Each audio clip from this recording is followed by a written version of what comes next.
Graça e paz, irmãos. Tudo bem? Então nós temos hoje mais um capítulo aí da nossa série de estudos sobre a família, né? E o nosso tema hoje chama-se Princípios e Valores que Identificam a Sua Família.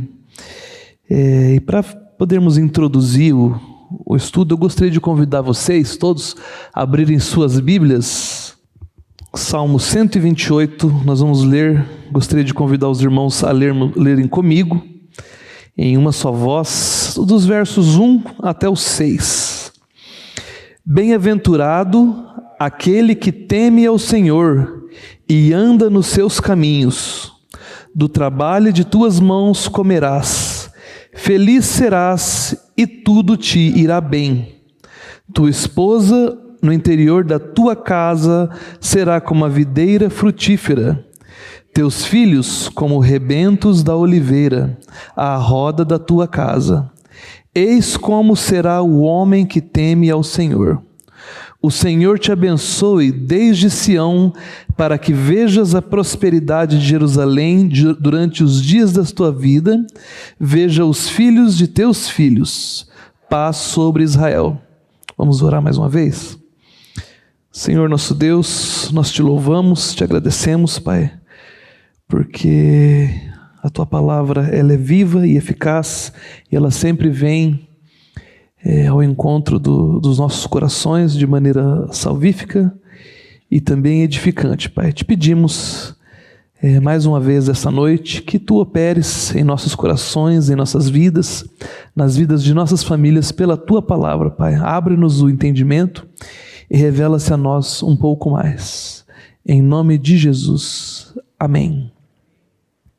Queridos, o tema então se chama Princípios e Valores que Identificam a Família. Eu estava pesquisando um pouco sobre esse assunto por esses dias e me surgiu a questão da moral. O que é moral? Gostaria de contar com a participação de vocês. O que vocês entendem por moral? Vamos lá. Princípios e valores, né? Eu encontrei aqui uma definição e eu vou falar aqui. Vocês me digam se para vocês confere. Olha, moral é o conjunto de princípios, valores, convicções e costumes que determinam e regem as condutas de um indivíduo e da sociedade. Este conjunto ele é variável de acordo com a cultura, a época e as necessidades. A moral de uma civilização, de uma família ou de um indivíduo é mutável e está em constante transformação. Vocês acham que estamos falando de moral humana, a moral de uma sociedade. Vocês acham que essa definição ela está adequada? A moral humana, né? O conjunto de princípios e valores e convicções e costumes que determinam e regem as condutas de um indivíduo e da sociedade. Coisas que antigamente eram um absurdo, hoje se tornam aceitas, né? E vice-versa, existem coisas que hoje não podem ser mais aceitas, né? Por exemplo, há um movimento muito, muito intenso na cultura moderna, em que ela desconstrói a figura masculina. Há grupos de intelectuais, de artistas que sugerem que a nossa cultura ela é demasiadamente masculina. Eles chamam de o patriarcado, né? Então novas modalidades de costumes, de entendimento vão norteando tanto as movimentações sociais como inclusive as expressões artísticas, né? Está em cartaz essa semana um novo filme, Top Gun 2, ao qual está sendo muito discutido, porque está sendo acusado de ter excesso de testosterona. porque é um filme quase machista, eles sugerem, né? Essas pessoas que são adeptas dessa linha, né? De que nós temos do patriarcado. Então, é uma cultura que há tempos atrás ela era mais valorizada. Hoje, quase que as pessoas... É um patrulhamento ideológico muito grande no que concerne e realmente mostra que existe uma mutação, né? Nos conceitos de moral da sociedade. Não é? Mas como é que se forma um senso moral? Você já se perguntou, né, como é que se formaram os seus princípios e os valores que você cultiva na sua vida, na sua família e na sociedade? Você já procurou rastrear a origem das suas ideias, dos seus pensamentos, né, das suas opiniões? Por que nós agimos como agimos? Por que nós pensamos como pensamos, né? Qual é a gênese dos valores da sua família? Não é? Por que nós fazemos as coisas como fazemos? Por que nós toleramos algumas coisas e outras não? Porque você é como você é, não é? Eu gostaria então de falar, antes de nós adentrarmos no estudo propriamente dito, né, acerca dos princípios na família, eu gostaria da gente refletir um pouco em qual é a gênese da moral, de onde nós tiramos os princípios e valores de uma sociedade, né? Estamos falando de uma moral humana. Ok, meus irmãos? Depois nós vamos falar do que a palavra de Deus nos traz e contrastar essas duas realidades. Mas a gênese da moral, ela tem pelo menos 3 bases que orientam aquilo que nós chamamos de moral, né? Então os princípios e os valores de uma sociedade, eles são formados, primeiro, pelas tradições. Certo? O que são as tradições? São aquilo que nós aprendemos com os nossos pais, com os nossos antepassados, né? É a nossa história. Podemos chamar isso então o passado. Aquilo que funcionava lá atrás e aquilo que também não funcionava lá atrás, as experiências do passado, elas vêm moldando e formam o que nós chamamos de tradição. E em grande parte, aquilo que nós temos como moral, como correto, como adequado, ele é formado pelas tradições. Está certo ou está errado? Muito bem. Segundo item que colabora, né, na formação da moral seriam as demandas do presente. São aquilo que nós observamos nas necessidades e demandas do presente. É o presente. Aquilo que a sociedade está experimentando, está passando naquele momento, vai dando também condições de formar novas categorias de moral. Por isso nós dissemos que a moral ela vai se transformando de acordo com a época, né, de acordo com o espírito de cada tempo. Certo? Então nós temos a tradição e as demandas do presente. Muito bem? E um terceiro item que vem nessa formação daquilo que nós chamamos de conceitos morais são as expectativas futuras. Baseado nas previsões que nós fazemos, naquilo que nós pensamos, entendemos que o mundo está caminhando, nós vamos formando novos princípios de moral. Por exemplo, antigamente não havia nenhum problema no desmatamento. Não é porque nós tínhamos abundância de árvores, né? Quando a nossa região do norte do Paraná ela começou a ser colonizada, isso aqui podia cortar tudo à vontade, né? Havia inclusive programas do governo que estimulavam o desmatamento, né? Só que na medida em que foi se tornando mais escasso determinados tipos de madeira, de árvores e fontes de recursos naturais, começa a criar novos conceitos de moral para uma preservação. Hoje em dia você cortar uma árvore, às vezes as pessoas ficam mais escandalizadas do que uma criança passando fome. Não é verdade? Não se pode. Mas esse conceito é por quê? Porque eles olham para o futuro e imaginam os problemas acerca de camada de ozônio, de meio ambiente. Então, baseado em expectativas do futuro, eles projetam conceitos de moral no presente. Ficou claro isso? Então, o que forma a moral? A tradição, podemos chamar de o passado, as demandas do tempo presente, as coisas que a gente precisa resolver aqui, certo? Então, podemos chamar de presente, e as expectativas em relação ao futuro, aquilo que nós queremos para nós enquanto sociedade. Esses três, o passado, o presente e o futuro, vão formando aquilo que nós chamamos de moral, né? Então, considerando então que os princípios e valores humanos são formados pela tradição, que é a nossa leitura do passado, pelas demandas presentes, que é a nossa leitura do presente, e pelas expectativas futuras, que é a maneira como nós nos preparamos para o futuro, quais são então os princípios e valores que identificam a sua família? Considerando essas três fontes de base para o que chamamos de moral, né? Gostaria de convidar os irmãos para abrirem suas Bíblias, mais uma vez, no livro de Josué, capítulo 24. Eu vou fazer uma leitura e eu gostaria que os irmãos me acompanhassem atentamente. Eu leio e os irmãos acompanhem. Josué do capítulo 24, dos versos 1 a 15. Eu sei que é uma leitura um pouco longa. Aqui, Josué, apenas dando um pano de fundo, Josué já está idoso. Eles já estão estabelecidos em Canaã. No entanto, eles ainda, depois daqueles 40 anos no deserto, guiados por Moisés, eles chegam a Canaã. A terra de Canaã já foi prometida para ele, ela já pertence a eles. No entanto, havia ainda muitos moradores na terra de Canaã, em que haviam disputas por território. Apesar de eles já estarem na terra prometida, essa terra ainda não era totalmente deles. Deu para entender? Era uma terra que antes pertenciam a um grupo chamado de amorreus, e os amorreus continuavam ali. Haviam constantes batalhas por causa de território, por vários outros fatores, né?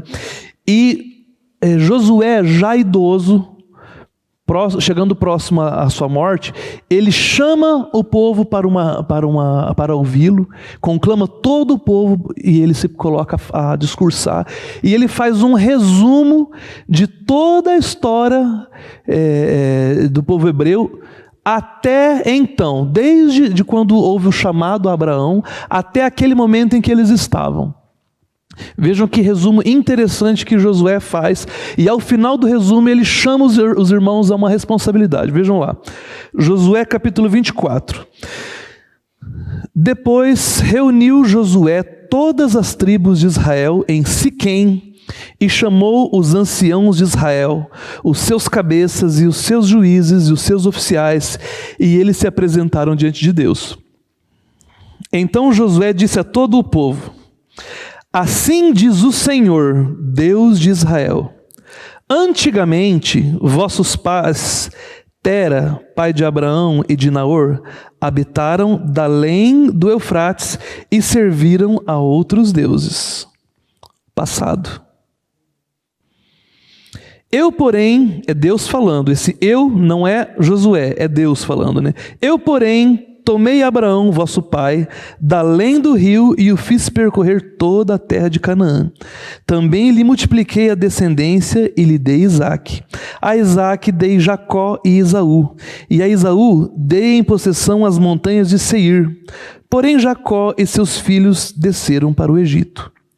Então enviei Moisés e Arão, e feri o Egito com o que fiz no meio dele, e depois vos tirei de lá. É aquele período das 10 pragas, né, em que o Moisés tirou o povo do Egito. Tirando eu, presta atenção que o Senhor ele é sempre o agente. Ele faz, eu fiz, não é o homem, não é Josué, não é Moisés, Deus opera através dos seus eleitos, isso é bem verdade, né? Então, tirando eu vossos pais do Egito, vieste ao mar, os egípcios perseguiram vossos pais com carros e com cavaleiros, até o mar vermelho, e clamando vossos pais, o Senhor pôs escuridão entre vós e os egípcios, e trouxe o mar sobre estes, e o mar os cobriu. E os vossos olhos viram o que eu fiz no Egito. Então habitaste no deserto por muito tempo. Daí eu vos trouxe a terra dos amorreus, que habitavam da além do Jordão, os quais pelejaram contra vós outros. Porém, os entreguei nas vossas mãos, e possuístes a terra, e os destruí diante de vós. Levantou-se também o rei de Moabe, Balaque, filho de Zippor, e pelejou contra Israel.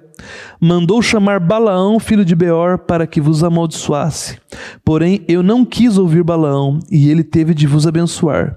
E assim vos livrei da sua mão. Passando vós o Jordão e vindo a Jericó, os habitantes de Jericó pelejaram contra vós outros, e também os amorreus, os ferezeus, os cananeus, os heteus e os girgazeus, os heveus, os jebuseus, porém os entreguei nas vossas mãos. Enviei vespões adiante de vós, que os expulsaram da vossa presença, bem como os 2 reis dos amorreus, e isso não com a tua espada, nem com o teu arco. Olha a graça. Dei-vos a terra em que não trabalhastes, e cidades em que não edificastes. Habitais nela, comei das vinhas e dos olivais que não plantastes.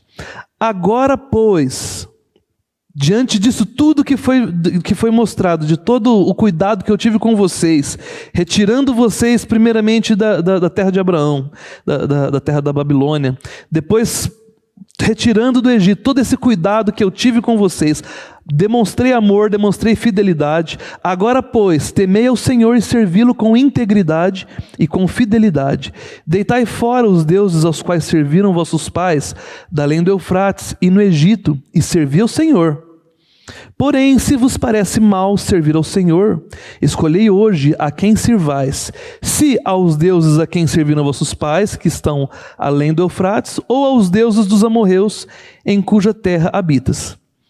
Eu e minha casa serviremos ao Senhor. Essa aqui, então, é a decisão de Josué diante de toda essa pressão, né?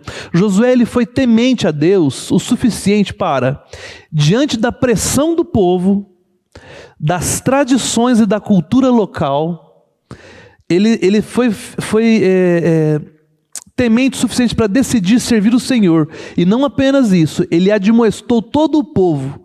Você sabe o que é admoestar? Admoestar é quando você pega uma pessoa assim e você chacoalha ela e fala assim: olha, você não está vendo? É um aviso com mais rigor, com mais firmeza. Não é apenas um conselho, é você falar de maneira firme. E ele admoesta essas pessoas a abandonar os ídolos aos quais os pais deles serviram no passado. Mesmo o Senhor havendo ordenado que Abraão deixasse sua parentela, deixasse sua casa, né, viesse apenas com a sua família, ele acabou trazendo Ló, ele trouxe seu pai até uma parte da viagem, né? E pelo texto fica claro que alguns dos costumes que o povo dele tinha ainda da além do Eufrates, coisas lá do passado, ainda de alguma maneira eles ainda costumavam guardar algo da tradição, assim como também das tradições aprendidas pelo povo hebreu no período em que eles estiveram no Egito. Dá a entender que eles assimilaram, eles trouxeram tanto parte da cultura ainda da Babilônia, como parte da cultura que eles assimilaram no Egito, no período, né, em que eles estavam ainda naquele cativeiro no Egito, né?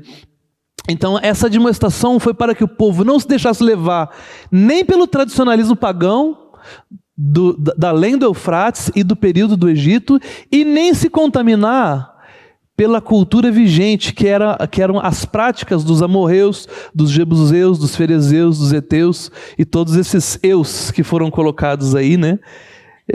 Eles então deveriam ser íntegros, ou seja, sem relativizar a palavra, e fiéis, responder com integridade e fidelidade à palavra, né? Eles deveriam escolher a quem servir, e Josué faz essa escolha. Olha, vocês olham lá novamente o 15. Aliás, o 14. Agora, pois, temei o Senhor e servi-lo com integridade e com fidelidade. Deitai fora os deuses aos quais serviram vossos pais da além do Eufrates. Gente, eles ainda estavam trazendo idolatria da além do Eufrates. Não é só a idolatria do Egito. Existem alguma parte de literatura, não está na Bíblia, né, literatura judaica, que sugere que Sara, que o próprio Abraão, ele era filho de um fabricante de ídolos, e Sara, ela também era idólatra.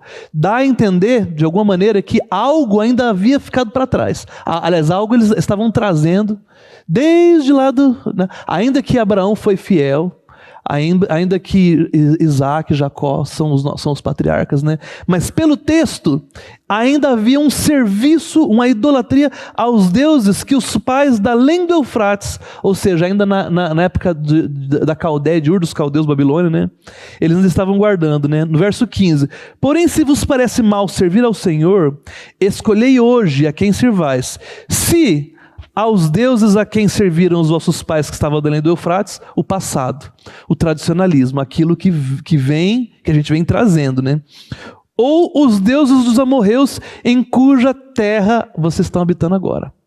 A cultura que eles estavam sendo contaminados naquela terra de Canaã. O Senhor havia deixado claro que eles não poderiam se misturar com aquelas pessoas. Mas em sua desobediência e incredulidade, muitos dos irmãos dessa época acabaram se casando com mulheres que não eram israelitas, com mulheres do povo dos amorreus, né? Assim como fazendo negócio, se associando, pegando essas pessoas para trabalharem com ele. E ao haver essa associação, tanto de casamentos como associações comerciais, eles acabavam pegando e absorvendo parte da cultura local. Então nós temos aqui uma moral formada pelo tradicionalismo, pelo passado, pelo presente, mas e onde é que está o futuro aqui? O futuro estava justamente na expectativa que haveria de ter, de que Canaã seria totalmente deles, porque eles já estavam na terra de Canaã, mas Canaã ainda não era totalmente deles. Ainda havia lutas, ainda havia batalhas por conta daquele território. A promessa era fiel, era verdadeira, o Senhor iria cumprir, mas uma grande parte da promessa do Senhor ainda estava no porvir. Eles já estavam em Canaã, mas não era totalmente deles, havia ainda muitas lutas. Então o passado, tradicionalismo da além do Eufrates do Egito, o presente, a cultura dos amorreus e a expectativa de que a terra seria deles, né? Então você tem o presente, o passado e o futuro, né? Assim como o povo hebreu, queridos, você também tem uma história. Desde o seu nascimento até hoje, você viveu muitas coisas. E a sua família também, desde que você se casou, desde que, né, você constituiu ali o seu lar, né, já houveram algumas experiências, né? E o Senhor, ele também veio conduzindo a sua história, assim como ele conduziu a história do povo hebreu até este momento, né? Olhe para a sua história, pense, né? É verdade ou mentira? Né? Os hebreus, eles não chegaram em Canaã por acaso, e nem você chegou aqui hoje por acaso, né? Os hebreus, eles foram trazidos, conservados, preservados. Toda aquela movimentação era um fruto de um chamado do Senhor à vida deles, né? E essa mesma graça que foi dada a esses homens, né, ela é apresentada a nós, né, a mim, a você, e nos chama a um posicionamento e uma resposta, assim como Josué, ele toma a sua decisão diante das pressões do tradicionalismo, das demandas presentes, das expectativas futuras, né? E qual foi a resposta que Josué deu? Eu e minha casa, vocês podem tomar a decisão de vocês aí, não são obrigados, se não for alguma coisa do coração, mas eu e minha casa serviremos ao Senhor, né? Você e eu, né, também recebeu e possivelmente esteja arrastando até hoje bagagem de conceitos, né, de preconceitos, de paradigmas, tradicionalismos, elementos que compõem a moral que você tem. Talvez você pense que a moral que você tem, ela é fruto da sua reflexão consciente. Querido, eu quero dizer que nem sempre. Tem muita coisa que você traz no seu coração, na sua mente e na sua prática, que é resultado de coisas que você nem lembra que você passou. Tá certo ou tá errado? Será que isso é verdade? O texto lido, então, ele chama isso de os deuses que serviram vossos pais da além do Eufrates. As coisas do passado, né? Em relação a esse peso do passado que nos puxa para baixo e vem a contaminar aquilo que nós temos como os princípios e valores que devem nortear, né, a vida cristã, esse peso que vem sendo, de alguma maneira, algo que contamina, que atrapalha, que interrompe, que também nós podemos chamar de fortalezas, sofismas, né? Em relação a esse peso, eu gostaria de ler o texto de 2 Coríntios 5,17. Veja o que o Senhor nos diz acerca deste texto, deste peso da tradição que nós carregamos. Irmãos, quanto a mim, não julgo que o haja alcançado, mas uma coisa faço, e é que, esquecendo-me das coisas que para trás ficam e avançando para as que estão diante de mim, prossigo para o alvo, pelo prêmio da soberana vocação de Deus em Cristo Jesus. Perdão, esse é Filipenses 3, 13 e 14. Né? E o outro texto, 2 Coríntios 5, 17 é: assim, se alguém está em Cristo, uma nova criatura é. E as coisas velhas? E a tradição? E a minha história? E aquelas coisas que eu passei, e o que fizeram comigo lá atrás? E os deuses que serviram nossos pais da além do Eufrates? Já passaram, meu irmão. Uma nova vida abre, uma nova expectativa, uma nova possibilidade de vida abre para todo aquele que, à semelhança de Josué, fala assim: eu e minha casa serviremos ao Senhor. Não é? No entanto, queridos, em contraponto ao tradicionalismo, você e eu também estamos recebendo, ou melhor, sendo bombardeados por mentalidade de cultura pós-moderna, através de meios de comunicação, pela filosofia, pela cultura, pelas artes, né? São ensinos onde tudo é relativo, onde não existe certo e nem errado, onde existe apenas o prazer e a emoção. Não é? Nessa cosmovisão que vamos chamar de as demandas do tempo presente, né? Nessa cosmovisão, o conceito de Deus se torna algo muito subjetivo, né? Isso quando não é negado totalmente, né? O quanto dessa mentalidade ela já está impregnada em você e em mim. O texto chama isso de os deuses dos amorreus da terra em que vocês habitam. Porque a terra que eu e você habitamos, querido, você e eu, nós nem sempre somos capazes de ver o quanto os conceitos humanos eles têm nos enredado. Por isso eu falei da importância de nós buscarmos rastrear a gênese, a origem das nossas opiniões. Por que eu penso como eu penso? É baseado na palavra de Deus ou baseado na cultura, das demandas do tempo presente? Numa certa medida, nós conseguimos identificar muitas coisas, mas, meus irmãos, quero dizer que tem coisa que passa, que quando vê você já está enredado. É verdade? Em relação a esses deuses dos amorreus na terra em que você habita agora, né? Em relação a essa mentalidade dominante que já nos poluiu e nos pressiona a andarmos segundo o curso deste mundo, o Senhor nos diz o seguinte, Romanos 12, 1, 2. Rogo-vos, pois, irmãos, pelas misericórdias de Deus, que apresentei os vossos corpos por sacrifício vivo, santo e agradável a Deus, que é o vosso culto racional. E não vos conformeis com este mundo, mas sede transformados pela renovação da nossa mente, para que experimenteis qual seja a boa, agradável e perfeita vontade de Deus.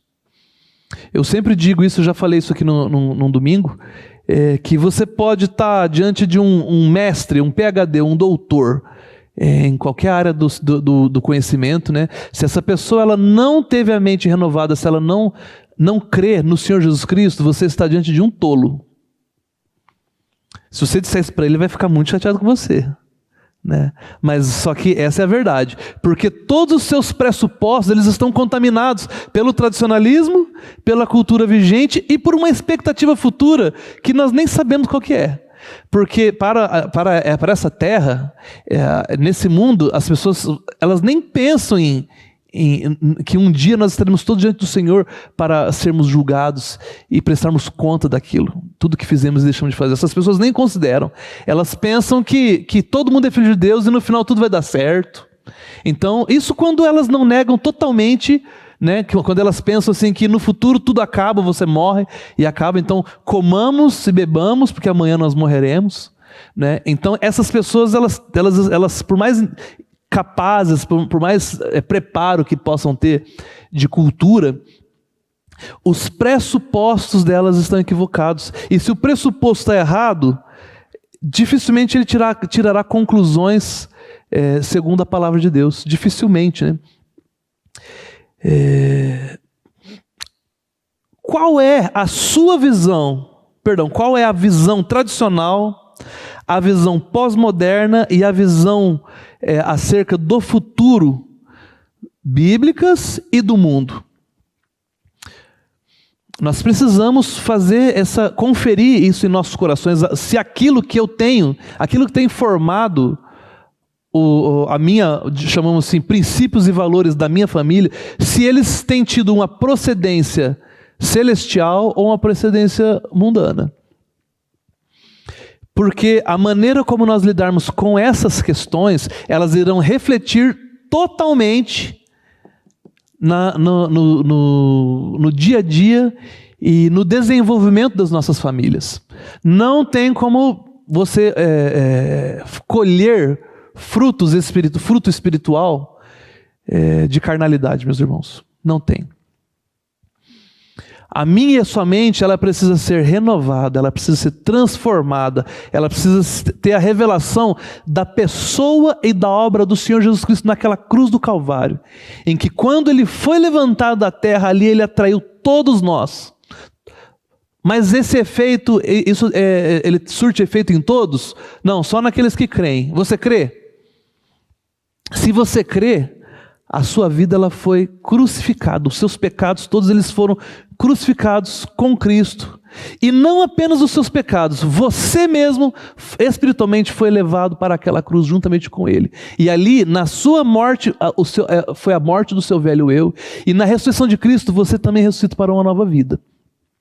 E aí o Senhor vem morar dentro de você, e aí Ele começa a operar na sua mente essa faxina, em que a moral promovida pela tradição, ela vai sendo, toda a impureza ela vai sendo varrida, e a moral produzida pelas expectativas do presente, aliás, pelas demandas do presente, elas também vão sendo limpadas, vão sendo abandonadas, e a moral acerca da expectativa do futuro, porque, meu irmão, o que o mundo espera do futuro? Quer que eu diga? As pessoas elas querem para o futuro ficar ricas, elas querem o máximo de prazer, com o mínimo de esforço e zero responsabilidade. É assim ou não é? Você também era assim antes de você conhecer o Senhor. Máximo de prazer, com o mínimo de esforço e zero de responsabilidade, né? Chegamos então, meus irmãos, aqui num momento de decisão, né, de ruptura e de quebra de paradigmas, né, em que nós teremos que decidir se ficamos com as tradições e a cultura deste mundo ou se ficamos com a palavra de Deus. Se nós buscaremos nele o modelo ideal de ser gente ou se buscaremos isso entre o conselho do mundo. Pela graça de Deus, o próprio Deus nos proporcionou a possibilidade e as condições de fazermos a escolha certa. Nós podemos servir aquele que morreu por nós e nos deu perdão pelos nossos pecados, aquele que nos deu uma nova vida, uma nova mentalidade, um novo futuro, aquele que nos deu toda a sorte de bênçãos espirituais em seu Filho Cristo Jesus. Nós podemos confiar nele a nossa vida, meus irmãos. E deixando para trás as coisas que para trás ficam. E se alguém está em Cristo, uma nova criatura é. E aí os nossos conceitos vão sendo substituídos. E aí os princípios e valores que identificam a sua família, que é o tema do nosso estudo de hoje, eles vão deixando de ser os princípios deste mundo que só gera morte, que só gera ruptura, que só gera fragmentação. E você, individualmente, e a sua família coletivamente, começa a gerar o fruto do Espírito Santo, meu irmão. Querido, qual que é o propósito da família? Qual que é o propósito de Deus para a família? Eu coloquei assim, vocês me digam aí se está uma boa definição: glorificar e expressar o amor de Deus aos homens, aos principados e potestades. Satanás estava olhando a família de Jó, vocês lembram?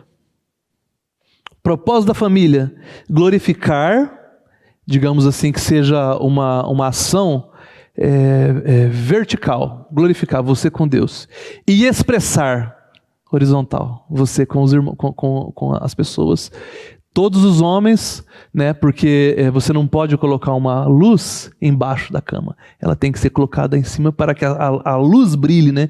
Então o propósito da família é glorificar e expressar o amor de Deus a todos os homens. A minha e a sua família, ela tem sido uma expressão do amor de Deus? Essas perguntas precisam ser feitas.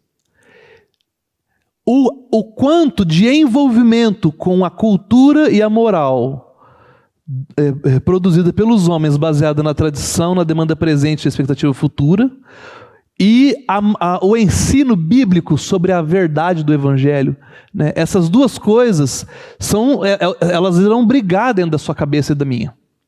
Porque na medida em que você vai avançando em santificação, o caráter de Cristo ele vai sendo formado em mim e em você. E essas coisas elas vão perdendo lugar, meu irmão. A sua vida e a minha e a vida da sua família, ela tem avançado em santidade, meu irmão. Você tem tido essa experiência, você tem percebido isso na sua vida, né? Qual que é o propósito da família? A minha e a sua família, ela tem tido esse resultado, né? Mas, Márcio, como é que faz? Já entendi, Márcio. Eu preciso abandonar a moral humana que foi semeada na minha cabeça pelas tradições, pela mentalidade do momento e pelas expectativas futuras, né? E preciso substituir isso na minha cabeça as verdades do Evangelho, né? A pessoa e a obra de Jesus Cristo revelada nas Escrituras. Mas como é que é na prática? Vamos então aqui a algumas aplicações práticas, e eu convido os irmãos então, para a gente caminhar já para o final. Abram as suas Bíblias no livro de Provérbios. Eu tenho estudado o livro de Provérbios com os irmãos na célula que eu tenho lá no meu salão, e tem sido uma bênção, né, Bruno e Manuel estão lá com a gente sempre, né? E tem sido uma bênção. Não existe livro, pelo menos a meu ver, né, mais prático, né, do que o livro de Provérbios. E eu gosto, sempre que possível, nos estudos, nas pregações que o Senhor me permite compartilhar, no final eu fazer uma sessão de aplicações práticas, para nós não ficarmos muito no teórico, porque se a gente ficar só no teórico, a gente tem uma dificuldade de julgar os momentos adequados no nosso dia a dia em que nós podemos aplicar essas questões, né? Então eu convido os irmãos a abrirem então Provérbios. Nós vamos fazer um passeio rapidinho por alguns versículos do livro de Provérbios, no capítulo 1, 2 e 3. Muitas vezes nós pensamos na figura de Deus como um pai, Deus Pai, que seja uma verdade mais fundamentada, assim, mais apresentada no Novo Testamento, né? Porque Jesus nos ensinou a orar Pai Nosso, né? Então, aparentemente, a ideia de Deus como Pai, ela é apresentada no Novo Testamento.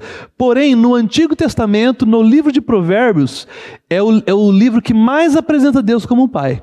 O livro de Provérbios foi escrito por Salomão, a princípio foi escrito para o seu filho Roboão, É Ele falando com o seu Filho, mas também é Deus falando com a gente e falando com a igreja. São verdades espirituais apresentadas de Deus para cada um de nós, né? Então, nós vamos ver todos os versículos que apresenta Deus como um pai e nós como filhos de Deus nos capítulos 1, 2 e 3. São poucos versículos e nós vamos extrair um pouquinho do que está ali e daí nós vamos tirar nossas aplicações práticas e a gente encerra. Ok? Então, o primeiro filho meu que aparece no livro de Provérbios, ele está no capítulo 1, verso 8. Deixa eu pegar o meu óculos novamente aqui. E eu vou ler e os irmãos acompanhem. Aliás, acompanhem não, vamos ler todos juntos. É interessante a leitura da palavra e principalmente em voz alta, ela ajuda que essa verdade ela seja memorizada, né? Ela introjete no nosso coração, né? Olha lá, Provérbios 1:8. Primeiro filho meu de Provérbios. Filho meu, ouve o ensino de teu pai e não deixes a instrução de tua mãe. Olha aqui, então, o primeiro filho meu. O que o primeiro filho meu nos diz? Ouça o ensino. Ouça, escute. Como é que eu vou escutar? Tendo contato com a palavra, através do estudo da Bíblia, através de ouvir uma pregação, através de ouvir um louvor, através da meditação daquilo que você já vem jogando para dentro da sua mente, da palavra, não é? Não é apenas ler ou escutar, mas aquilo, você realmente escutar, joga isso para dentro, né? Paulo diz assim: acolhei com mansidão a palavra, habite ricamente em vós a palavra. Quanto mais contato com a palavra eu e você tivermos, mais nós estaremos ouvindo a voz de Deus e essas verdades vão entrando no nosso coração e elas vão varrendo o tradicionalismo e os conceitos do presente e as falsas expectativas do futuro. Então, primeiro, ouça o ensino, ouvir. Segundo, no mesmo capítulo, só que nos versos 10 e 15, olha o verso 10, olha o que o verso 10 diz. Filho meu, se os pecadores querem seduzir-te, não consintas. Agora o 15. Filho meu, não te ponhas a caminho com eles, e guarda das tuas veredas os pés. Então, o primeiro é ouça o ensino. O segundo é não se deixe levar. Não se deixe levar nem pela tradição, nem pela cultura vigente, nem pela expectativa equivocada em relação ao futuro. Cuidado com quem tem alimentado os seus ouvidos, com o que você ouve. Guarda. Salmo 1 diz que bem-aventurado é o homem que não anda, não se detém e nem se assenta na roda dos escarnecedores. Cuidado. Então, se o primeiro é ouça o segundo é não ouça o outro. Ficou claro? Um é positivo, o outro é negativo. Ouça a palavra de Deus. E o outro é cuidado com as outras palavras, né? Julgue tudo que entrar, tudo que não tem procedência da palavra, né? O terceiro conceito vai estar no capítulo 2, verso 1. Eu vou ler e os irmãos acompanhem aí. Filho meu, se aceitares as minhas palavras e esconderes contigo os meus mandamentos. Então, o primeiro é ouça a palavra de Deus. O segundo é não ouça a palavra dos outros. E o terceiro é aceite a palavra de Deus. Porque, meu irmão, você pode ouvir a palavra de Deus e julgar. Você fala, isso aqui, acho que isso aqui está ultrapassado, isso aqui não é bem verdade, não concordo com isso aqui não é para mim, né? Não, querido, receba a palavra, é a palavra de Deus para mim e para a sua vida. Será bênção a você, será bênção na sua família. Não é apenas ouvir, é dar um passo a mais. Só ouvir não basta, meu irmão. Você tem que ouvir a voz de Deus, não ouvir os outros, e dar um passo a mais, que é aceitar. Receba de bom coração, de bom agrado, né? Acolhei com mansidão essa verdade em vós implantada, né? Próximo passo, capítulo 3, verso 1. Olha que coisa. Filho meu, não te esqueças dos meus ensinos, e o teu coração guarde os meus mandamentos. Olha que maravilha. Se o primeiro é ouça o ensino de Deus, o segundo é não ouça o ensino do mundo, né? E o terceiro é aceite, e o quarto é não te esqueças. Isso que você já ouviu e que você já aceitou, o próximo passo é guarda isso, não esquece.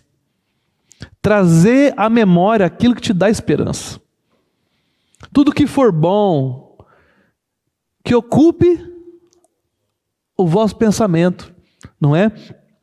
Então, ouça, não ouça, aceite e não te esqueças, né? E o próximo passo, olha lá, capítulo 3 mesmo, verso 11. Mais um filho meu. Filho meu. Gente, isso aqui é uma palavra de pai para filho. Se você é filho, de fato, essa palavra é para você. Vocês sabem muito bem que nem todo mundo, todas as pessoas no mundo são filhos de Deus. Vocês entendem isso? Quem são os filhos de Deus? São aqueles que receberam o Senhor. Porque Ele veio para os seus e os seus não receberam. Mas aos que o receberam, a estes foi dado o poder de serem tornados, serem feitos. Eles não se fazem, eles são tornados filhos de Deus, né? Então eles recebem. Então essa palavra aqui é para filho. O mundo, ele não pode compreender isso aqui, meu irmão. E se você também não está compreendendo, se no seu ouvido isso está soando muito, muito esquisito, você precisa conferir se o seu coração, ele realmente você já teve uma experiência do novo nascimento. Porque olha lá, filho meu, não rejeites a disciplina do Senhor, nem te enfades da sua repreensão. Querido, primeiro é ouvir, o segundo, ouvir a voz de Deus, o segundo é não ouvir o mundo, o terceiro é aceitar, o quarto é não se esquecer, querido. Quando você ouve, você guarda, você aceita, você não esquece, você vai ser provado. Virão situações na minha e na sua vida para poder provar em que alicerce a sua vida ela está afirmada. Não é? E aí o Senhor, Ele vem te corrigir. Talvez nesse caminho aqui, talvez nessa caminhada entre ouvir, aceitar, não esquecer e não rejeitar, talvez nessa caminhada aqui, você ainda escuta um pouquinho do mundo, que seria o segundo, né? E aí nesse momento o Senhor vem e fala assim, disciplina. Quando eu e você estivermos sendo disciplinados, e disciplina é um ensino com correção. A palavra disciplina ela é um ensino, mas não é apenas ensino. Ele ensina e corrige. É um ensino que corrige, né? Quando você estiver sendo disciplinado pelo Senhor, não rejeite. Não fica se debatendo com a correção do Senhor. Foi isso que Jó fez. E olha quantos capítulos tem o livro de Jó. Olha que trabalho deu, né? Olha que trabalho que deu. Não, mas e tentando achar explicação, tentando explicar. Querido, não rejeite. Não rejeite esta disciplina. Primeiro, ouça. Segundo, não ouça a voz do mundo. Terceiro, qual que era mesmo? Aceite.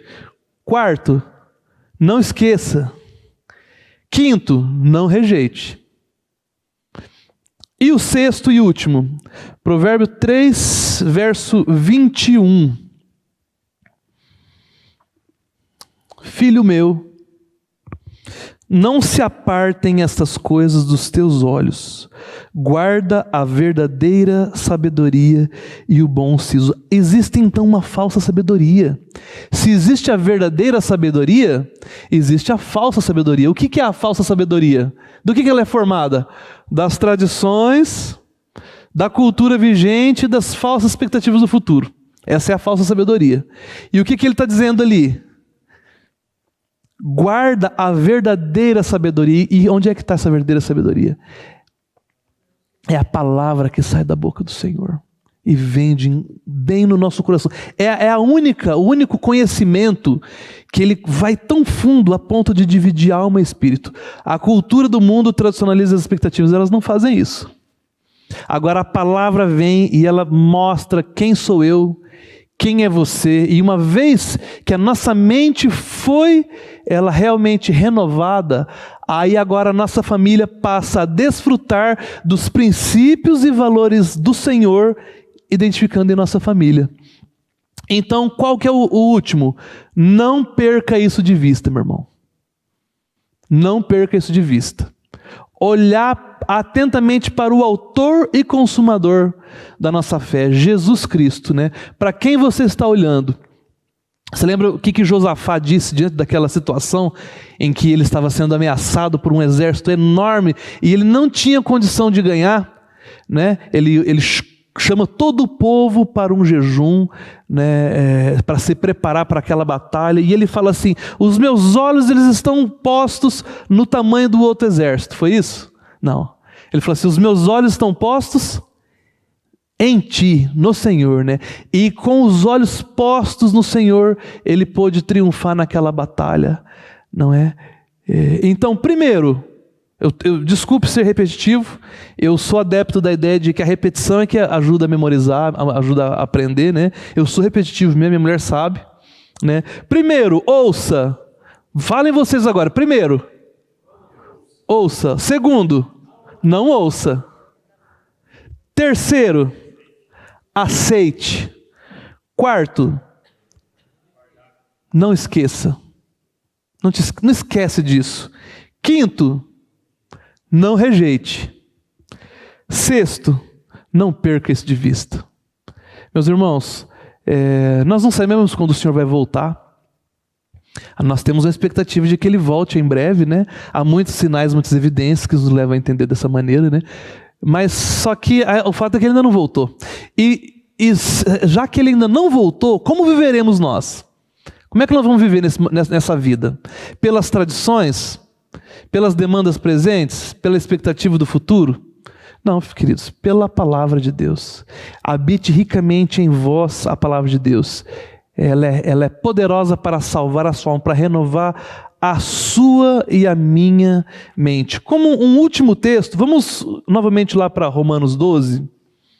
Último texto, prometo a vocês. Romanos capítulo 12, verso 1. Esse verso 1 e 2, eles são muito famosos, né? A gente fala muito sobre eles, né? Eu gosto muito desse texto também, né? Só que muitas vezes a gente não vai adiante, a gente só fica nesses dois. A gente não vê o que fala depois. E o que fala depois é que é o propósito da renovação da mente. Olha lá, vamos ler novamente. Eu convido os irmãos a ler comigo. Deixa eu pegar outra vez aqui. Rogo-vos, pois, irmãos, pelas misericórdias, é como que diz assim, pelo amor de Deus. Irmãos, pelo amor de Deus, ele não está falando assim, eu peço a vocês, ele fala assim, rogo-vos. E a hora que ele fala assim, pelo amor de Deus, ele está dando mais ênfase, ou seja, denota uma urgência, uma importância, um propósito muito importante ali, né? Ô Paulo, mas o que você está rogando? Que apresenteis o vosso corpo por sacrifício vivo, santo e agradável a Deus, que é o vosso culto racional. Eu quero pedir licença para os irmãos para fazer um gesto ousado aqui. Ao invés de onde você lê aí o vosso corpo, vamos substituir. Coloca assim, a minha família. Porque você e sua mulher, você e seu marido, vocês são uma só carne. Né? Então é seu corpo também, né? Então vamos ler com essa perspectiva. Rogo-vos, pois, irmãos, pelo amor de Deus, que apresenteis a vossa família por sacrifício vivo, santo e agradável a Deus, que é o vosso culto racional. E não vos conformeis com a tradição e com as demandas do presente e as expectativas do futuro, mas transformai-vos pela renovação da vossa mente, para que experimenteis qual seja a boa, agradável e perfeita vontade de Deus para a minha família. Mas por que, Paulo? Por que eu tenho que fazer isso? Por que eu tenho que apresentar, né? Por que isso é importante? Aí ele fala assim, porque, verso 3, porque pela graça que me foi dada, digo a cada um dentre vós que não pense de si mesmo além do que convém. O texto está dizendo o seguinte, que a renovação da mente, em primeira mão, é para você não pensar de você além do que convém. O que isso quer dizer? Que você tenha, e eu tenhamos, uma consciência, uma compreensão exata de nós mesmos. Não é nem pensar a quem e nem além. Cada um não pense o que convém. Antes, pense com moderação, segundo a medida da fé que Deus repartiu com cada um. Como eu disse, eu tive essa ousadia de substituir a palavra vós por nossa família, né? Então, a renovação da mente, ela vai colocar nossa família no lugar que ela deve ser. Porque ninguém vai pensar de si além do que convém. Antes, pense com moderação, segundo a medida da fé que Deus repartiu a cada um. A renovação da mente, ela tem por função isso.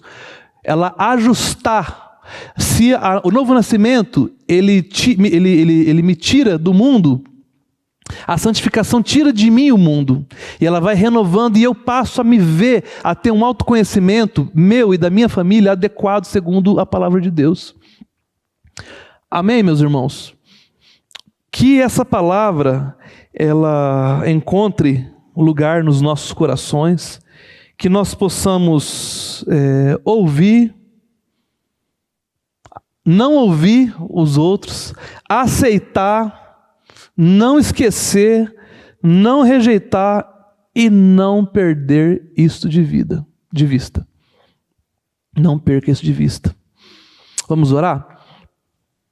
Senhor nosso Deus, nosso Pai, nosso querido Pai, Tu que olha para nós e fala, filho meu, que privilégio, Pai, que graça, que maravilha é sermos da Tua família, sermos por Ti resgatados do império das trevas e agora sermos por Ti também santificados, termos o caráter do Seu Filho Jesus formado em nós, renovando a nossa mente para que nenhum de nós pense de si mesmo além do que convém. Meu Pai, nós Te pedimos perdão, Pai, porque muitas vezes as nossas famílias, elas têm sido conduzidas e contaminadas pelas filosofias deste mundo, Pai, pelas tradições, Pai, pelas culturas vigentes, pelas expectativas equivocadas acerca do futuro, Pai.